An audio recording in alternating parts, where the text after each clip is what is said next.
Secretary argued that the ICC threatens the sovereignty of the United States and its allies.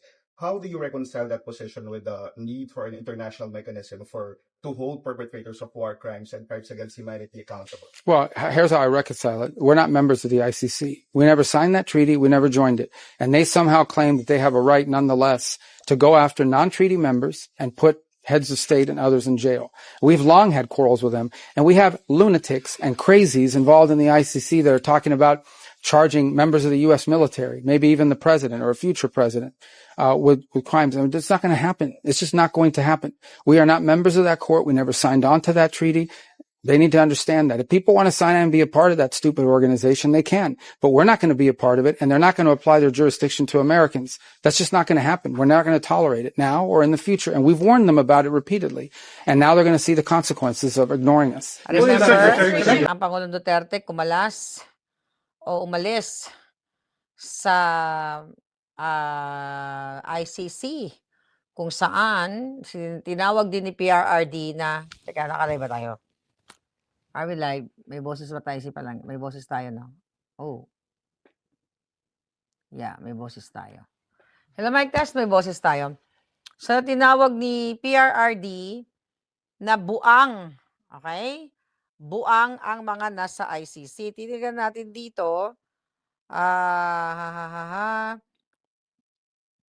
Okay. Alright. So, inanap natin yung article. Okay. Inanap natin yung article na sinabi ni PRRD, mga kababayan, nung 2019, yan, na kung saan, sabi niya, ang mga ICC o buong pamunuan ng ICC ay mga buang. Alright? According to this article, ito. Alright. Ayan. So, 2019. Okay?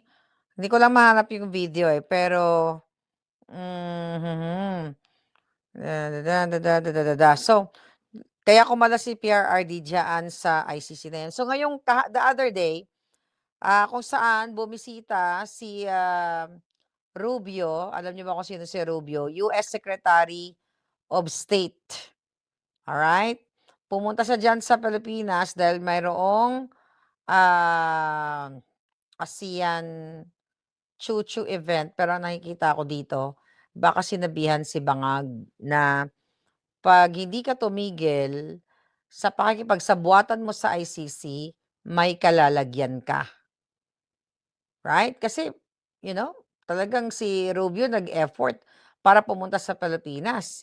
At nagsalta si Rubio after 2019, 26, 7 years, na-vindicate si PRRD na mga buang nga yung mga nasa ICC kasi ito yung kanyang exact statement. Ang sabi ni Rubio, we're not members of the ICC. Alright, so hanapin ko lang yung kanyang article.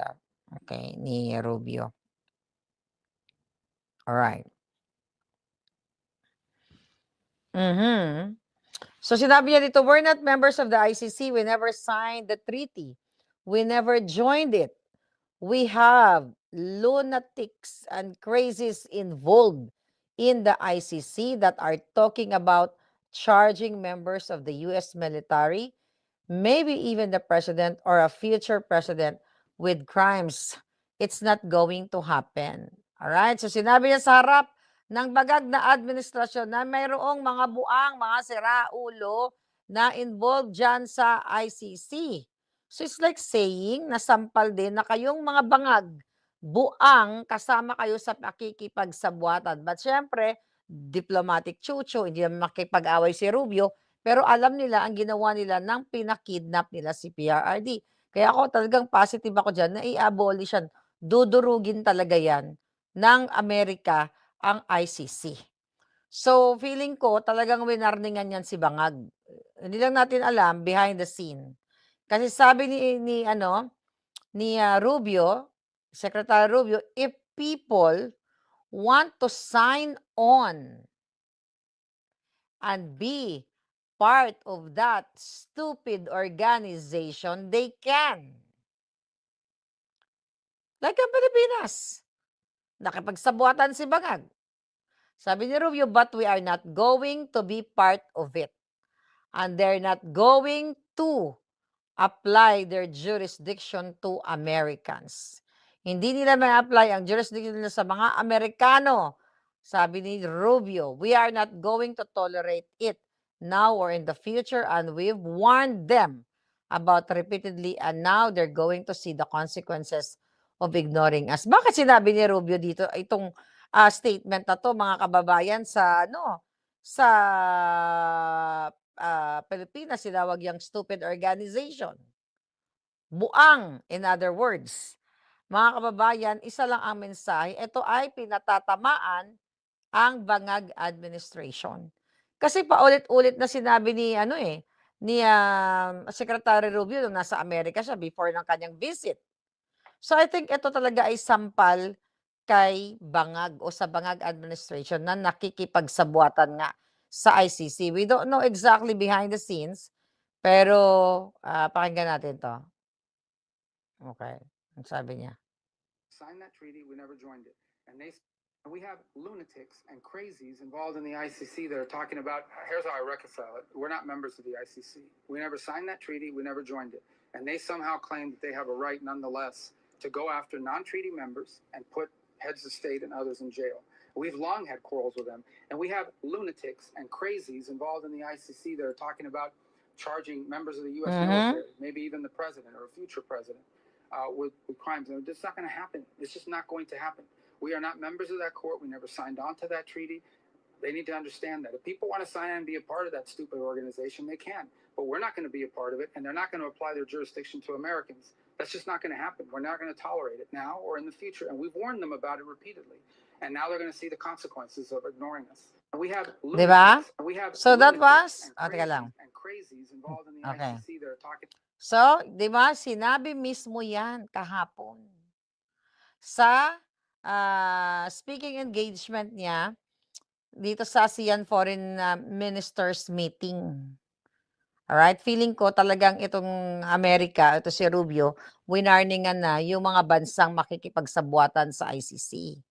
So ngayon, sinabi ni Secretary Rubio in the past, di ba, na kung sino ang makikipagsabuatan sa ICC ay isa-sanction nila. So ngayon, ano ang sinabi ng Bangag administration dito? Okay?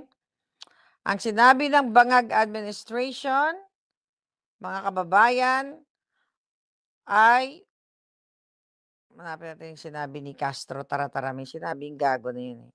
Alright? May sinabi ang Julul. Sabi ng Malacanang, ng mga bangag dito, ayan, Palace Press Lunatic Castro on Thursday said that while the ICC was not discussed when U.S. Secretary of State Marco Rubio paid a courtesy call on President Marcos sa Malacanang. Siyempre, i-deny nila yon, mga kababayan. Ang sinasabi ni Castro, he also explained the Philippine residual obligation related to the ICC, including its cooperation with the International Criminal Police Organization. And when we asked the ambassador about the reaction of the State Department representative, he said they understood the sensitive of the issue of our country. Naintindihan daw ni Rubio yung issue, yung sensitive issue doon sa, yung sensitive meaning, yung issue na nangyayari ngayon, na pinagkanulo nila o pinakidnap nila si PRRD. Yan ang katotohanan dito. Pero alam nyo, maganda ito nangyayari. Ito, behind the scenes kasi, hindi naman sasabihin yan ng Amerika o ng mga bangag kung ano talaga yung pinag-uusapan. Pero ako, malakas ang tansya ko dito na nireprimand yan. Okay? Na pag hindi kayo sumunod at makipagsabuatan kayo dyan sa mga lunatics dyan sa ICC o sa mga buang, sabi nga ni PRRD, ay may kalalagyan kayo. Baka maduro na si Bangag. For sure, magsasubmit si Bangag, di ba? Kasi alam niya na may kalalagyan siya dahil ang dami namang atraso ni Bangag. Right? Ang dami niyang atraso sa taong bayan. So anytime, pag dinukot namin siya, imaduro siya ng Amerika, wala na siyang magagawa kaya kailangan mag-bow siya sa amin. 'Di ba, yung bangag yung presidente mag-bow sa amin dito sa gobyerno. Kasi wala naman siyang magawa, eh, dahil inaaway niya yung China. Nagsumbong pa nga 'di ba, yan ang topic natin kanina, nagsumbong pa kay Trump. So yan ngayon ang kaabang-abang kung ano ang gaano kabilis ang pagdurog nitong, Amerika diyan sa ICC na yan, and I'm looking forward na madurog na talaga para makauwi na ang PRRD. Lahat tayo gustong makauwi si PRRD, 'di ba? Dahil nga sa pakikipagsabuatan ng bangag administration at mamaya dadako tayo kay Alpot. Okay? Dahil si Alpot ay double agent ay nakikipagsabuatan yan sa mga bangag. 'Di ba? Bukod tangi, 'di ba, na isa sa mga nakapasok nung time na kinikidnap nila si PRRD, mga kababayan. So itong issue na ito napakaganda dahil ang Amerika mismo ang gustong tugisin o i-dismantle o durugin ang mga juang sa ICC. So tama talaga ang PRRD, tama nasa right of mind or state of mind ang ating PRRD nung umalis siya sa ICC dahil ayaw ni PRRD panghimasukan ang soberenya ng Pilipinas at gumagana ang ating batas. Pero panahon ni Bangag ay tinraidor, pinagkanulo si PRRD. Minsan iniisip ko na lang, maybe blessing in disguise, may mga pangyayari na kailangan si PRRD magbakasyon muna sa ICC, 'di ba? Baka kasi kung nasa Pilipinas siya, baka ginorgor siya or for whatever reason. Binibigyan na lang natin ng mga magagandang kadahilanan yung mga bagay na hindi mo ini-expect na mangyayari, 'di ba? Right? Na sa kabila ng pagdarasal ng mga demonyo na mailagay si PRRD sa garapon, sila yung mga nauna sa garapon. And I hope may sumunod pa na mga bangag sa garapon. 'Di ba? Halimaw sa garapon. So I can't wait dahil nga ang PRRD ako, hindi naman kasi sa actual na kulungan eh. Okay?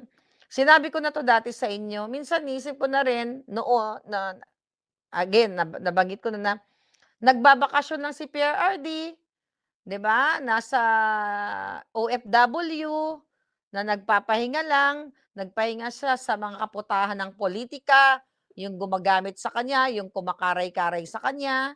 Mag-a-agree ba kayo doon na itong nangyari kay PRRD maliban sa nakita natin ang kababuyan ng mga bangag sa pagpapakidnap sa kanya at nakita din natin kung sino talaga ang tunay na kaibigan ni PRRD, kung sino talaga yung mga nagmamahal sa kanya, na nag-effort na dalawin siya kaya hindi siya nakita, kasama ako doon. Kasama yung mga kaibigan ko na unang rumisponde na makita namin si PRRD ng personal naming pera ang gastos. Dahil naniniwala kami, hindi sa naniniwala eh, dahil nakita namin kung ano ang magandang ligasiya ni PRRD. 'Di ba? Isipin na lang natin, syempre malungkot talaga tayo nung pinakidnap si PRRD. O umiyak tayo dahil demonyo talaga yung mga bangag. Ang sabi naman ni PRRD, huwag kayong mag-alala. Okay? Sagot niya to dahil sinabi niya naman, magpapakulong siya. Sasaluin niya lahat, akuin niya yung mga kasalanan, basta lang malinis niya yung ating bayan. Which is true. Nung panahon ni PRRD, ang natatakot ay ang mga adik, ang mga kidnapper, ang mga snatcher, ang lahat ng mga demonyo natatakot kay PRRD. Panahon ni Bangag, sino natatakot? Kayo.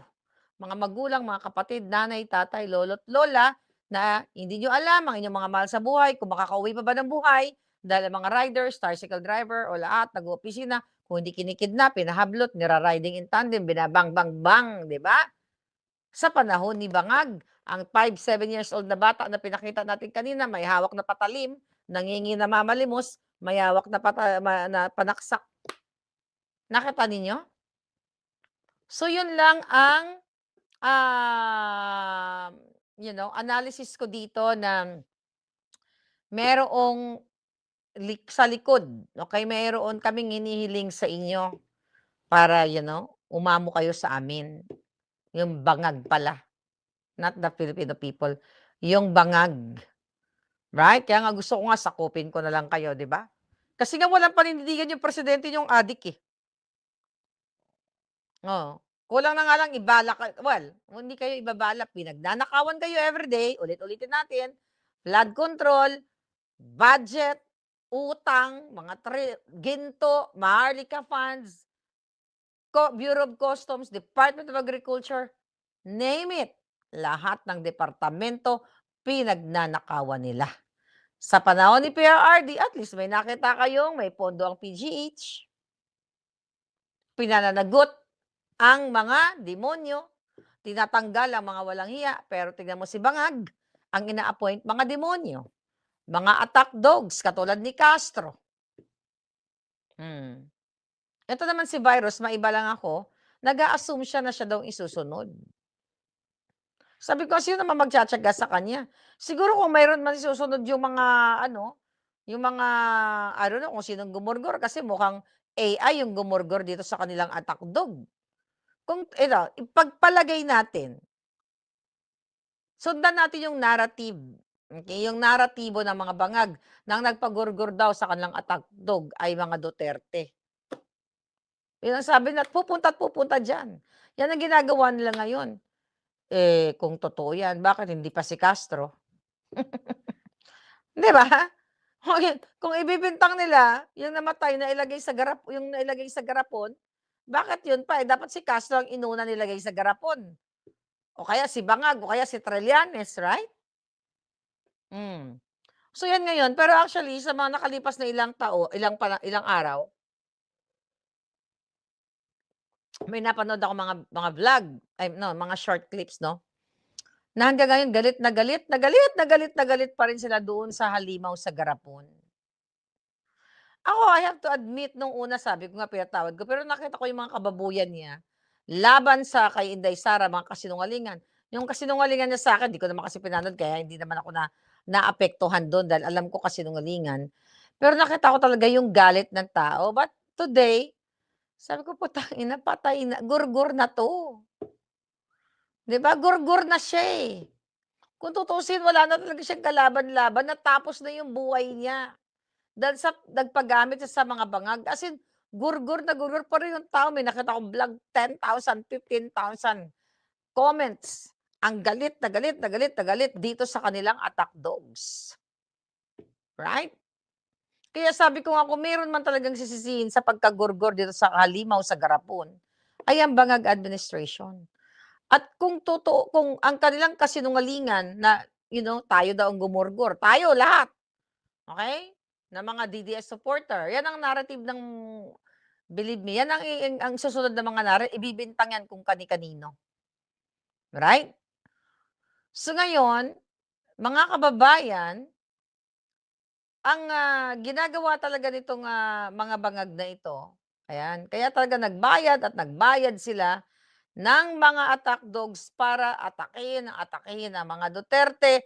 Hindi pa sila nakontento, pinakulong nila si PRRD, pero sabi ko nga, nagbabakasyon. And thank you, this is the new feature ang 440 gems.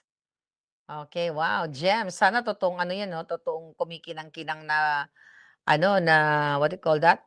Na diamante, na gems, katulad nung nung pinakita natin yung bruhang amoy, mukhang asuos. Ayan, thank you for that. Okay, ayan, ang cute naman yan. Okay, what is this? Bagong feature, naaliw naman ako sa mga gems na yan. Okay, mga kababayan. Anyway, nawala na tuloy. Alright, nawala na. Hindi ko na kayo makita. Okay. Okay, ayan na. Thank you, Palangginging. Okay. So, ngayon, looking forward na talagang mapasara na yung ICC at mapauwi ang PRRD para yung actually, what should I say? Yung isa kasing, okay, ganito yan. Actually, si Alpot, hindi ko na sana papatulan kasi natumba na natin siya eh. Di ba? Nakita na natin siya. Kaya lang,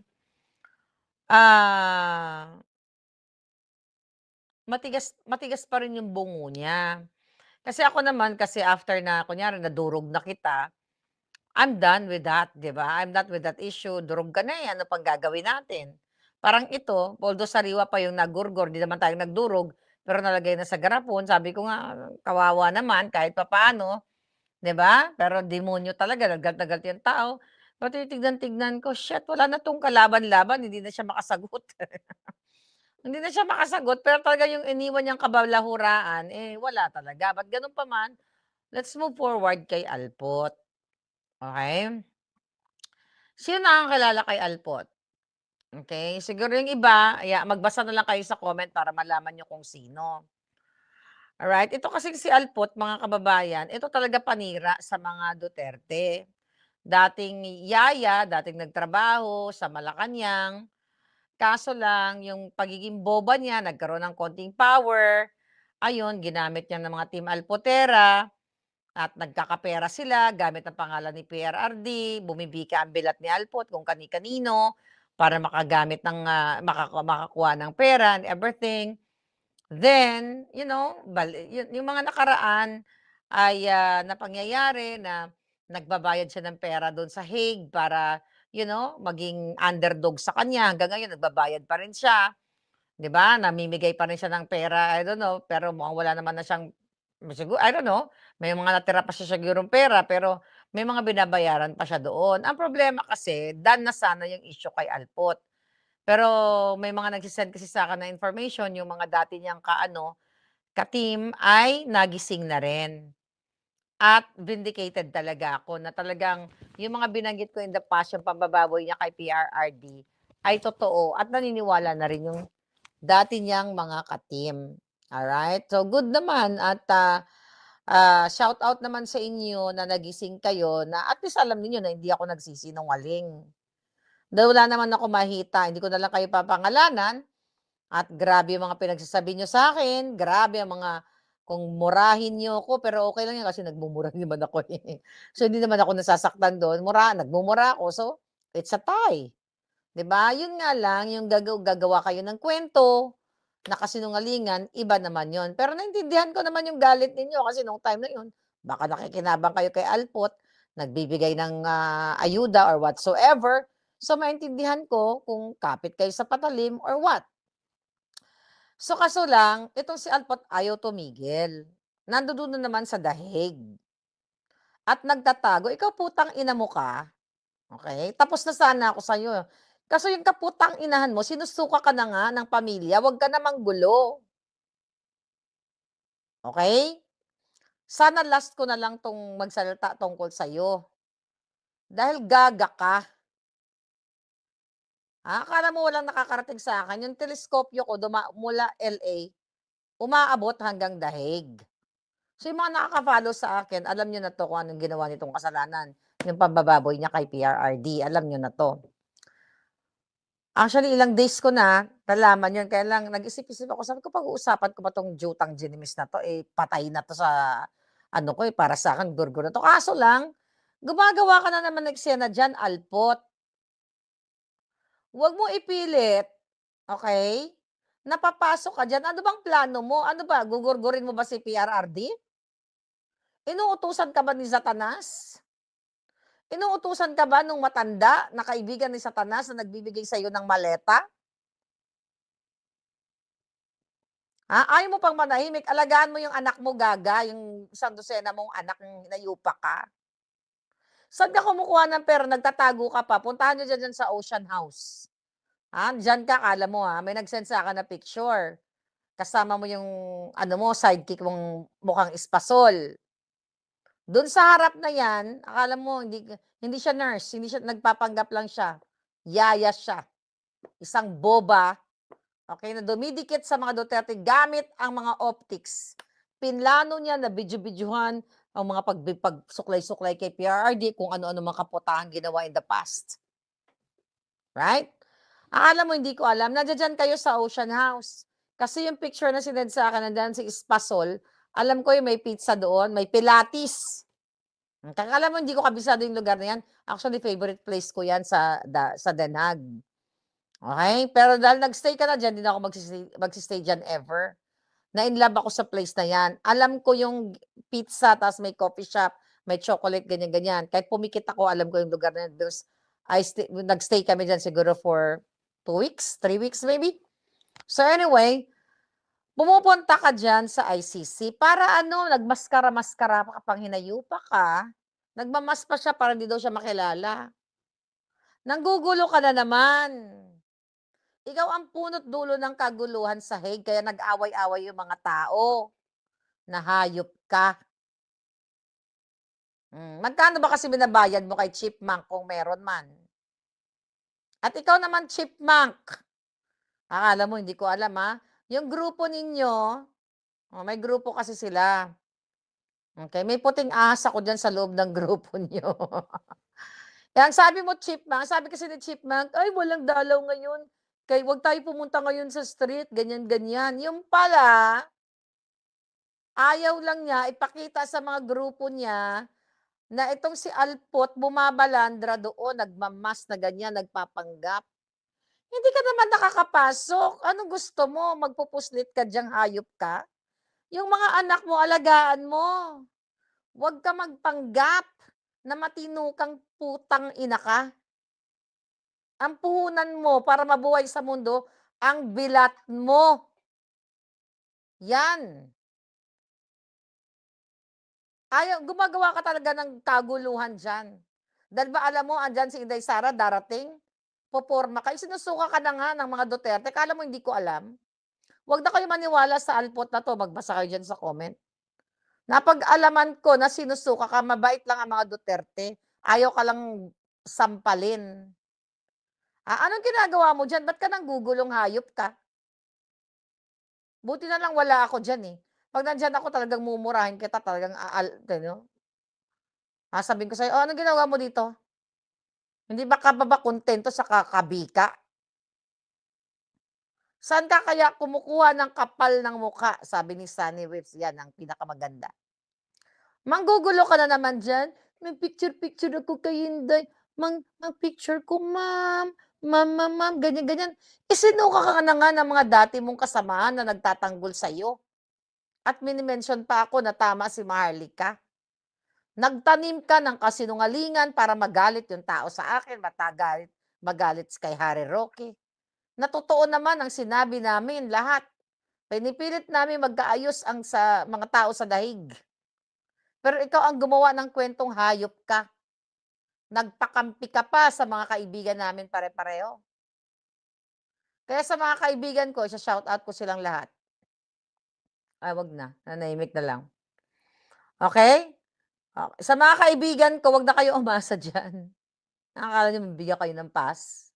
O sa mga alpot, hindi na kayo mabibigyan ng passes o whatever. You know? Iba na ang mundo ngayon. Nalaman na ng pamilyang Duterte ang kadyutahan niya, mga kasinungalingan, mga gawa kwento. Even yung mga ex-members niya or ex-team niya or ex-friends niya, alam na. Alpot, alagaan mo yung anak mong putang ina ka, mag-aral ka para tumalino ka ng konti. Hindi yung puro ka letsya ang ginagawa mo. Yeah. Guguluhin mo na naman yung mga tao diyan? Ikaw ang dahilan kung bakit may nagsuntukan, may nagsapakan diyan, kung bakit nagkahati-hating hayop ka. Ang saya-saya ng mga tao diyan eh. Nang dumating kami, ang saya-saya, walang issue. Pero nagpakalat ka ng pagkakampi-kampi. Ikaw ang punot dulong hayop ka dahil ikaw nagpapanggap na ikaw ang ano? Ikaw ang bigaon? Yes, Mama Rivik. Nakakagigil kasi itong hayop na 'to. Patago-tago ka ba diyan sa tinted na car? May pinadala ako diyang emisaryo. Akala mo may pinadala ko, binababantayan kita. Matakot ka na, pinabibidyuhan ko. Sabi ko, "Videohan mo yung bilat ni Alpot." Akala mo, sige, magtago ka diyan sa Ocean House. May inatasan ako diyan na videohan ka. Kahit naka-mask ka, kilala ka, kita yung up mo. Yung isa kasi may kasama siyang isa. Kaso lang naiimpluwensyahan siya nito ni Alpot. Okay, in fairness mabait naman 'yun. Kausapin na rin kita. Okay? Counselor. Wala naman akong galit sa'yo, counselor. Okay? Counselor G ng ano bang saan ba siyang counselor? Anyway, Wag mo nang isawsaw yung sarili mo diyan, binababoy ka niyan, sinisiraan ka. Nung magkakasama tayo sa bahay, sinisiraan ka nga eh. Tapos nauuto ka diyan, gagamitin ka, baka mamaya bigla ka na lang saksakin sa likod, ikaw din. Wala naman akong personal na galit sa'yo. I know your story. Ba't hindi na kita kakaladkarin? Dahil wala ka namang, hindi ka naman masama katulad niya. Okay? Hindi na kita kakaladkarin dito, ha? Pero gusto lang kita bigyan ng warning, friendly advice. Nang magkakasama tayo doon sa bahay tayo nila Spokes, pag-akyat ko pa lang, the moment, dahil si Alpot ang nagsalubong sa akin, siniraan ka na niya sa akin. Na ganito, na ganyan, na gano'n. Nagmukha kang tanga, di ba? Dahil ayoko ng gulo no, nagpapanggap lang ako na wala akong kaalam-alam sa mga eksena nila. Dahil kung totoo, wala naman akong pakaalam talaga sa personal niyo. I really don't care. Ganun naman ako. Wala akong pakaalam sa tumuwad ka, bumaliktad ka, magpakangkang ka. I don't give a damn. Buhay mo yan. Sino ba naman ako na mag-judge yung kaninong tao? Hindi naman ako judge. Hindi naman ako Diyos. But the problem, itong si Alpot kasi mga kababayan, ang punot dulo ng katarantaduhan dyan sa daig. Kaya nag-away-away yung mga tao eh. Hindi naman magkakaaway ang mga yan. Imagine mo yung mga komunidad dyan, magkakaibigan yung mga yan. Nagsuntukan, nagsapakan, binit-bit pa itong si Espasol, itong isa si, mukhang nahimasmasan na rin. Oh. Wala naman ako mga personal na galit sa kanila. Kaso lang nagpauto sila kay Alpot, kaya nagalit sila sa akin. Kasi nagsasabi lang ako ng katotohanan. But to be honest with you guys, wala akong issue sa mga ito. Hindi ko sila inaaway. Ako lang ang inaway nila ako dahil kay Alpot. Oh. Hindi naman sila kawalan sa akin dahil I started alone. Alone. 'Di ba? Ang problema, ang dami niyang pinag-aaway-away. Tapos ngayon nagsisiksik ka na naman diyan sa Hague. Nagtatago ka sa tinted car, putang ina ka talagang hayop ka. Okay, paano ka ba nabubuhay maliban sa pagbika ng bilat mo? Hindi ka ba nahiya? Alam ng taong bayan na nakakilala sa'yo, ng circle mo, na ang pinuhunan mo yung pekpek mo. Oh, wala kang pinagkaiba dun sa, yung na-shoot sa garapon. Ang problema lang dun sa garapon, yung ginamit na yung bunganga niya sa kasinungalingan. Ikaw yung pekpek yung ginamit mo. Gumanon-ganon, parang talaba na gumaganyan-ganyan para magkapera. O para magkaposisyon, di ba? Isa lang yun. Yung isa, binenta niya yung kaluluwa niya, dignidad niya, dahil sa kasinungalingan ng bunganga niya. Yung isa naman, ikaw naman, yung kipay mo yung ginagamit mo para mangagat ng mga boto. Ay, nako. Ayaw na talaga kita sanang pag-usapan dahil that was last year ba yun? Anong taon na ba kita ngayon? 26? Yeah, last year na yun. Tapos ka na sana. Pero may nag-report sa akin na teleskopyo. Umaasa ka na makapuslit ka doon. Anong kaputang inahan yan? Hindi ka ba naawa sa mga anak mo? Diba? Hindi ka naawa na yung time mo, i-devote mo sa anak mo. Uy, gaga daw, gaga ka nga Alpot, kagid. Ano gid abi? Mapaitot-itot kagid to? Hindi ka ba nakontento sa mga buto, sa mga tigulang ginadalok-dok mo sa imo nga bilat, hindi kagid? O kwarta, ano gid abi ang ginalagas mo day? Kwarta o kahon o maleta? 'Di ba? Ang bilat mo nga pangagat nga daw litob, ganon. Buti sana kung ang bilat mo dako, ang bilat mo daw kasing laki ng agihis. Ay to. Alam mo, light na lang tayo. Ayoko magalit kasi alam mo, actually, bagsak ka na eh. Huwag mo nang ipilit. Bagsak ka na, ayaw na nga kitang murahin na hangga't maaari. Kasi nakakaawa ka na. Hindi mo na maibabalik yung mga dating ini-enjoy mong perks nung panahon presidente pa si PRRD. Ang dami mong nanlokong tao. Ang dami mong mga nagbigay sa'yo ng regalo, perks, ganyan-ganyan. Ano gusto mo? You're young. Maghanap ka ng lalaki na magsiseryoso sa'yo, nabibigyan ka ng dignidad, hindi yung bilat mo everyday ginabika mo, diin ka man kay biskandiin. Anong kaputang ina ng gusto mo sa buhay mo? What else do you need in life? Ha, Alpot, I'm talking to you. Dahil ang tao, ang buhay natin, stages yan. Okay, fine, nagkamali ka sa nakaraang buhay mo. Sabi ko, sino ba naman ako na mag-judge? You know, ang personalist mo una, mayaman ka. Yung mga personalist ng group ng Alpotera, tas nalaman ko na lang, based na iyong mga amiga dyan, o mga pinagsasabi, isa kang, galing ka talaga sa putik. Hindi kita judge kung anong pinagdaanan mo. Nakahirapan, dahil ako mahirap din ako. Ang pagkakaiba lang natin, ako hindi ako nagbenta ng bilat. Ikaw nagbaligya ka sang imo bilat. Ano pagid abi ang gusto mo, day? Sige, dahil damo akot yan, tiyempo. Ano pagid abi, may bata ka. Ang ginaklaim nga may asawa ka nga kalbo. Ano pagid abi nga agas iksik ka gid abi kung gusto mo lang maging supporter. Bakit ka nagmamaskara? Bakit hindi mo ilabas ang iyong mukha? Ha? Well, hindi naman tayo magkaibigan. Unsolicited advice. Ang mga anak mo maliliit pa. Itama mo yung buhay mo. Spend mo sa mga anak mo. Maawa ka sa kanila. Maipagmamalaki ka ba ng anak mo? Na minsan, na ang nanay nila ay sinisiksik yung sarili kung kani-kanino? At gustong bumika ang bilat? Tigilan mo na si PRRD. Tapos na ang pagiging yaya mo, katulong mo. Alright? Pinakiusapan lang naman. Okay? Pinasok ka lang sa trabaho para maging yaya, boba ka naman. Wala kang alam. Wala kang ang communication skills.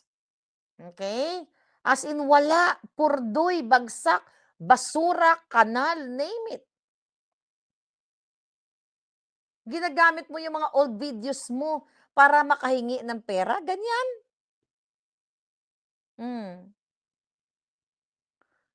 Umuwi ka sa Negros, day. Alagaan mo ang anak mo, ang mga anak mo. Tumigil ka na dyan sa gumagawa ka ng kaguluhan. Ang mga tao naghilom na. Actually, may mga nakausap ako, yung mga kaguluhan dyan sa higmo, ang naghihilom na ang kanilang mga puso. Yung iba nagkakapatawaran na ikaw lahat ang nagdulot. Ako naman, wala naman akong galit sa mga tao doon. Sila lang naman yung gumagawa ng kwento sa akin. Di ba? Sa totoo lang. Nung kami, doon pa si Harry Roque, pinilit. Alam nyo yan. Alam nyo yung mga dating umaano kay Alpot, alam niyo yung naging role ko dyan. Namin ni Harry, gusto namin kayo pagbatiin. Dahil iisang sinusuportahan natin. Pero ngayon, may isang Alpot na patuloy na sumisira sa ating kausa, sa ating samahan. Imagine nyo kung ano pinagsasabi nyo sa akin. Sabi nyo, si Marley ka sinungaling. Pero later, naniwala kayo. Ba't ganun talaga? Minsan kasi may kailangan may mangyari sa buhay ng tao na unang salvo, hindi ka naman talaga maniniwala. Katulad ng expose ko sa inyo. Sa pagnanakaw ni Bangag, sa pagsingot ni Bangag. Lahat, di ba? Minura nyo rin naman ako noon eh. Di ba? Nagkapatawaran tayo kasi para isa lang ang laban natin. Later on, naging vindicated ako. Katulad ni PRRD, vindicated si PRRD. Right? Yes, may utos talaga yan si Satanas. Kasi Alpot, okay, nung nag-birthday yung hilaw mong in-law, kala mo hindi ko alam, ha? Nung nag-birthday ang hilaw mong in-law, sabi ko nga sa'yo, akala mo wala akong teleskopyo? Nandoon si Satanas. At nandoon ka, nagpapatago-tago ka, di ba? Nagkukubli kang hayop ka. Okay? Double agent ka. Pinagkanulo mo ang PRRD, akala mo hindi alam ng mga Duterte yan? Papaputol ko yung tinggil mo na Makati pa sa gabi kung hindi totoo ang sinasabi ko. Hindi ako magsasalita dito nang gagawa ko ng kwento. Never. Okay? Nagagawa ko ng kwento. Ipapaputol ko yung tinggil mo kung may connection ka pa o natutuwa sa'yo ang mga Duterte. Ako, hindi ako nag-claim na may connection. Ako lamang connection sa mga Duterte. Wala akong connection sa mga Duterte, supporter lang nila ako. Hindi ako nagpapanggap na close ako sa kanila. And never ever ako magpapanggap. Okay? Spy siya. O Mia Pochi, Rebecca. Spy yan ng mga alpot, ng mga bangag.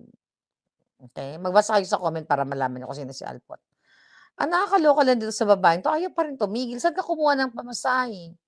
100 plus euro dyan sa Ocean House. Napakaganda ng ano na yan, gustong-gusto ko yung lugar na yan. O doon sa mga alipores ko, magkape kayo doon sa harap at para si Alpot magkulong na lang sa kwarto para hindi na siya lumabas. Akala nyo, hindi ko alam mga kaputahan nyo. Sinama nyo pa yung si Espasol na wala namang trabaho. Ano yan? Paano mo? Palibre? Wala naman akong pakialam kung ilibre mo siya. Siyempre, minion mo siya eh. Attack dog mo siya, di ba?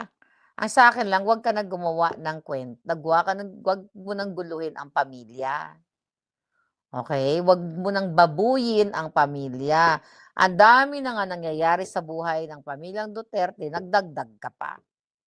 Imbis na makatulong ka, gumagawa ka pa ng issue. Gumagawa ka pa ng katarantaduhan. Pinabababa mo ang sarili mo. Binababoy mo si PRRD. Huwag ka na umasa, Alps. Huwag ka na umasa. Yung nasa utak mo lang yan. Nag-hallucinate ka na. Yung mga kinuwento mo sa amin noon, mga kasinungalingan mo na ganito, na ganyan, ayoko na lang po babanggitin in respect kay PRRD. Because we love PRRD. Hindi ko na ibabalikan yung mga sinasabi mo. Yung mga kaputahan mong kinuwento sa amin noon, kalimutan mo na yung mga katang-isip mo. Kung may totoo man doon, isa, dalawa, kalimutan mo na. Para tigilan na kita, huwag ka na bumalik dyan sa Hague. Okay? Kasi sinusuka ka naman na ng pamilya. Huwag ka na, dahil nakamarka ka na double agent ka talaga. At ito ka lang, pera-pera. Galing ka kasi sa lusak. Ayaw mo nang bumalik sa putikan, pues, magtrabaho ka ng marangal. Hindi yung bilat ang binibika mo. Tsaka matanda ka, nakagero na yung bilat mo eh. Alap-apo na yan, gurangtot ka na. So kung meron man siguro mga businessmen dyan, napapatol sa bilat, yung maghanap-hanap sila ng sariwa. Okay? Hindi yung sayo, pinagpasapasahan na. Right? Tigulang na siya, no? Boy gising. Actually, hindi naman issue kung tigulang ka or what. You know, dapat meron kang pinagkatandaan. Alam mo, boy, lahat naman tayo tatanda. Lahat tayo tatanda. Tatanda at lilipas din ako. Dan, dan, dan. Diba? Lahat tayo lilipas. Mag-iwan ka naman ng magandang alaala. Mang-alaala sa mga anak mo. Actually, kawawa yung mga anak mo eh. Alam mo, lahat naman tayo nadadapa, di ba? Lahat tayo may mga pinagdadaanan sa buhay, kahirapan man, kaputahan man, or what, katulad niya, kadyutahan. Lahat tayo walang perfect sa mundo. May mga pagkakamali tayo sa mundong ito na dapat, pag tumatanda na tayo, kasi sabi ko nga, ang buhay stages. Nung pag-baby ka, didi ka lang, laro-laro ka lang, toddler, mag-aral ka, elementary, enjoy mo, high school, mag-high school life ka, di ba? College, mag-emote ka, then magtrabaho ka, malipat-lipat ka ng boyfriend, katulad mo, ganyan-ganyan, I don't know. Hindi ko alam kung siya magiging jowa mo, wala man ako idea. Pag tumanda ka na, at nag-40s, 50s ka na, nagkakaroon ka na ng realization. Ano ba talaga gusto mo sa buhay? By 50, dapat made ka na. Ano ibig sabihin ng made? Secure din yung buhay mo. Hindi ka na bumika. Kung bumika ka man nung 20s, nagpakapokpok ka nung 20s dahil yun, kapit ka sa patalim, dapat by 50s ka, kasi for sure, malalapit-lapit ka na rin mag-50, hindi ka na nalalayo sa akin. Kalimutan mo na yung mga nakaraan mo. Itama mo yung pagkakamali mo. Dahil lahat tayo nagkakamali sa buhay. May perpekto ba dito? Walang perpekto sa mundong ito. Pero nagkamali ka na eh. Nagpakaputa ka na. Huwag mo na ipagmalaking puta ka. Yun lang yun. Wag mo na ipaglaki yung pagiging pokpok mo, pagiging Marlboro Chokchak Chenis Eklabush. I-reserve mo na yung natitira mong buhay, panahon mo para sa mga anak mo. Ano pag Abi, ang ginasiksik-siksik mo da sahig? Sige, Abi. Natatakot ka naman, nakamaskara kang alpot ka. Ano, gid? Sige. Pag gusto magpaliwanag ka, ano gid ang imo nga biga? Ano ang gusto mong patunayan? Kasi walang iya ka eh. Sinusuka ka na nga, alam na ng tao dun sa hig. Actually, hindi lang siya isa eh. Dalawa sila. Okay, yung isa yung counselor, ewan ko ba to si counselor? Tama na yan, counselor. Diyos ko, tigil nyo na yan. 'Di ba? Pwede naman maging concern. Pero wag nyo nang dagdagan yung problema ng mga Duterte. Gumagawa pa kayo ng eksena. Ano gid Abi? Tantanan nyo na yung mga Duterte, pinagkitaan nyo na nga. Diyos ko po, ayaw nyong manahimik. Pero talagang si Alpot, ayaw manahimik. Ano gid Abi? Ilang taon yung mga anak niya? 12 niyang anak, may 10, 15 years old. Alam mo, Alpot, maswerte ka. Alam mo kung bakit? May kakayahan ka na mag-spend ng time mo sa mga anak mo at that difficult or crucial age, informative years or whatever. I don't know kung ilang taon yung mga anak. Alam mo, maswerte kasi ako, nung ang anak ko ay 7 years old. Okay? 7 at yung isa 10, 11. Hindi ko sila kapiling. Hindi ako naiyak. Maswerte ka na nga eh, ang mga anak ko. Basilya! Baka magising yung mga tao. Crispin! Ang mga anak ko, nasaan kayo? Mga alpat! Anyway, putangin na kasi ito eh. Hindi, pero totoo yun Nung, baka maglaway-laway tayo dito katulad ni sino yung alpot na yun? Isa pa yung alpot, si Laway. No, nung ang anak ko 7 years old at saka 10, 11, ganyan, hindi ko sila kasama. Gusto ko sila makayakap. Nandito ako sa Amerika, nagapala, nagapiko ng pira. Tatawag ako, anak, pupunta tayo sa Disneyland, anak. Yung mga, nagtulo-tulo ang aking luha. Tapos yung bunso ko, Mama, kailan ba kami pupunta dyan? Mama, pupunta ako sa Knott's Berry Farm. Tapos ginugugol ng anak ko yung bunso ko, punyeta. Yung bunso ko, ginugugol niya lahat ng mga areas.